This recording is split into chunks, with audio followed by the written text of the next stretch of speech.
Good morning, viewer. It is my pleasure to show you the lab apparatus. From one student, I want to show you the lab apparatus. Why have I decided to show you the lab apparatus? Because I know this one is very common in an exam, and sometimes it confuses the student.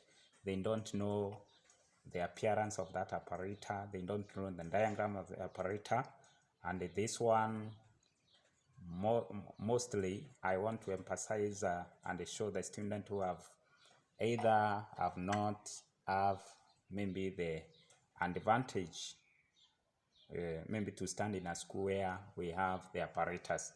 I want to show you the lab apparatus, their name and the function that they carry.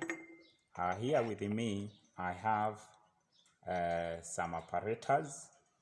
We have the test tube rack, and we have the where you can see this is called the boiling tube. This is the boiling tube. It is used for general lab experiment, and you realize that when you are heating solid substances in the lab, sometimes you can use a boiling tube. When you want maybe to dissolve some solids, you can use a boiling tube. Then there is also another apparatus that is related to the boiling tube, but the size differs. This is called test tube. This is a test tube, and you realize the test tube is also used in the general lab experiment, and where you are placing them just to avoid the breakages or damages for easy carriage is called the test tube rack. Test tube rack, the one that is blue in color. I hope you see that one. Now, we also have some apparatus in the lab that are used to measure volume, and more so the one that measures volume accurately. And I want to show them to you so that they may not confuse you. We have this apparatus. This is just a measuring cylinder, and we have got different types of measuring cylinder depending on the sizes. This one is 10 ml measuring cylinder. We also have 100 ml measuring cylinder, and we can have 50 ml measuring cylinder. They are of various sizes. Then we have the plastic measuring cylinder. This is a plastic, but I can also show you a glass measuring cylinder. This is a glass measuring cylinder, a glass. And you realize that most of the apparatus in the lab are made up of glass. We have reasons for that. We also have another apparatus that is used to measure volume accurately, and it is called a pipette. You can see a pipette. A pipette is that one. It looks like that. This one measures up to 25 ml, and it has got a mark. We have a mark here, the one that I'm pointing. When you are told to measure 25 centimeters cubic of maybe a solution or water, you tend to measure up to this point. It measures volume accurately. Then you are supposed to close here on top just to avoid that solution from falling down. Then we also have another apparatus. This is called burette. This is called a burette. This apparatus has got a tap. This is called a tap. This is a tap whereby you open to release the solution to fall down, and it is calibrated downwardly. Here at the bottom I have 50, then at the top I have 0. So burette is read from downwards, and downward is where we have 50, then on the top we have 0. But when you are told to measure a 50 centimeters cubic of a certain solution or water, you are supposed to put up to 0. Master that one keenly, up to 0. Now, once it comes up to 0, you realize that you have 50 centimeters cubic of either distilled water or 50 centimeters cubic of a certain solution. That is the burette.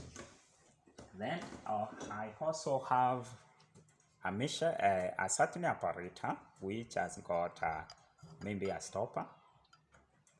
This is called volumetric flask, and it measures volume accurately. You can see, as you can see, it has got a neck and it has got a mark. When you are trying to measure up to the mark or up to the neck, you are supposed to measure your volume here, and they are of different sizes. We have 250, we have 500, we can also have 1000. For example, this one, it leans up to 1000 centimeters cubic. So the capacity of this one is 1000 centimeters cubic. That one is a volumetric flask. Now the two the main type of apparatus that measures volume accurately, we have a pipette, we have a burette, we also have a measuring cylinder.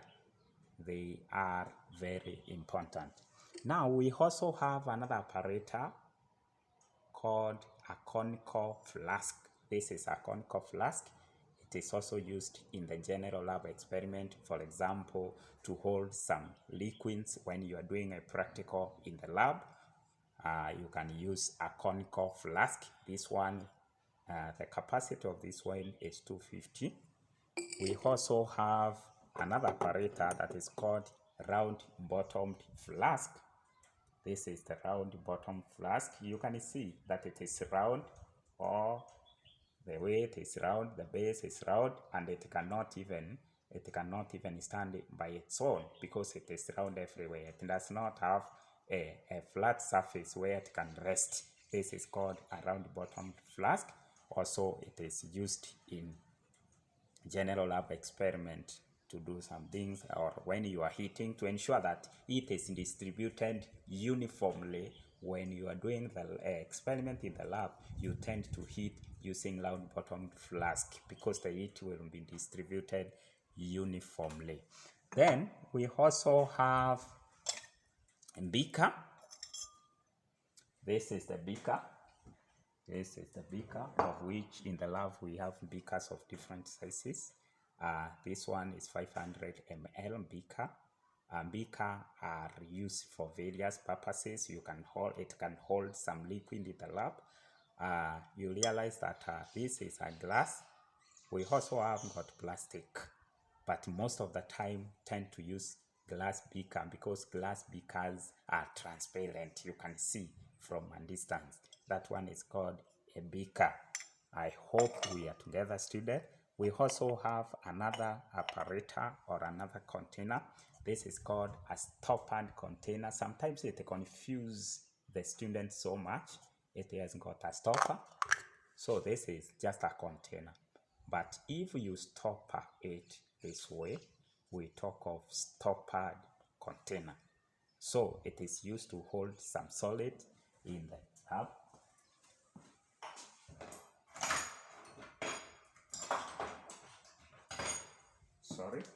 We also have another apparatus that is called spatula. This is the spatula, this one. And the spatula, it is used when scooping solid substances from the container. If you have a certain chemical, for example, let's say this chemical, I have a chemical in the container. Now, if I want to get this chemical, I'm not supposed to use my hands while scooping the chemical. I'm supposed to use a spatula, which is just like a spoon in the lab. So this is a spatula. You can see what I'm doing. If I want to scoop the solid, I just come, then I scoop a solid using a spatula because chemicals in the lab, you are not supposed to touch them using your bare hands. Some of them are very dangerous. Tend to use a spatula. Then we also have other apparatus like maybe a dropper. This is used maybe to drop a liquid dropwise, or when you want to put a certain amount of liquid to a different container whereby you require a lot of accuracy, you are supposed to use a dropper. This is a dropper. You press on the top, then you lift the liquid that you're intending, then from there you drop, you put it, or you run it dropwise. Now I also have this apparatus. This is called test tube holder, meaning that it is used to hold the test tube, and you can see how it is holding the test tube. Yes, the test tube holder. That way you are supposed to hold it using a test tube holder. In case you are doing an experiment, you hold your test tube this way. This is called a test tube holder. This is a test tube. I hope you master that one clearly and keenly. Now, when you are washing the test tube, sometimes you realize that there are some stains that normally get to the test tube. You are supposed to wash using the washer. These are the test tube washers. You wash using these ones, these brushes. Now, they are very important also. Now, I also have another apparatus that is called separating funnel. If you want to separate immiscible liquid, you tend to use a separating funnel. Here I have it, separating funnel, whereby you run the bottom layer, then you are left with the top layer. This is called separating funnel.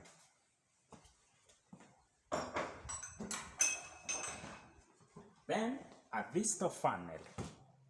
A Visto funnel does not have a tap. This is a Visto funnel whereby it does not have a tap, but a dropping funnel has got a tap here. Just to differentiate between a Visto funnel and a dropping funnel, you look at the tap that is there. So Visto funnel does not have any tap. Yes.